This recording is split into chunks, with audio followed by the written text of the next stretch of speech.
डोंबिवली के कुख्यात reel star Surendra Patil की मुश्किलें बढ़ती नजर आ रही है। अब तक सुरेंद्र पाटिल के खिलाफ 15 मामले दर्ज हो चुके हैं। वहीं अब 2 दिनों में बलात्कार के 2 मामले दर्ज किए गए।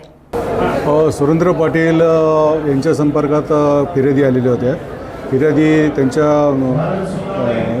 एक पेपरवेट वगैरे किंवा पेपर बनवण्याची जे मशिनरी आहे त्यांचा तो बिझनेस होता आणि त्यांनी त्यांच्या गाळा घेतलेला होता सुरेंद्र पाटिल यांचा डोंबिवली पोलीस स्टेशन हद्दीमध्ये।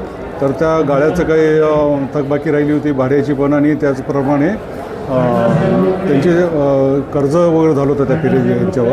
त्या फिर्यादी त्यांच्या मशिनरी वगैरे परत मागत होत्या आणि काही डिपॉझिटची रक्कम परत मागत होत्या।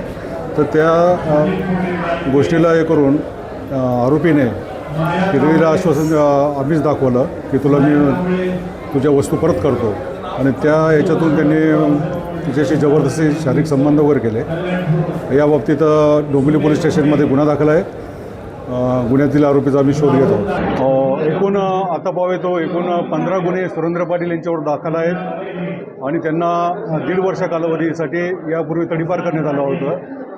ऑगस्ट 2024मध्ये त्यांची तडीपारी संपलेली आहे। महिलांसंदर्भात आतापर्यंत 2 रेपच्या केसेस त्यांच्याविरुद्ध रजिस्टर झालेल्या आहेत। त्याकडून असं आव्हान आहे का यापासून सुरेंद्र पाटिल याच्यापासून कोणी पीडित महिला असेल किंवा काय त्यांच्यापासून काय प्रॉब्लेम झाला असेल, काय त्यांच्याविरुद्ध तक्रार असेल, तर त्यांनी न घाबरता पोलिसांसमक्ष हजर राहावं, कंप्लेंट द्यावी, असं आम्ही या ठिकाणी आवाहन करतो।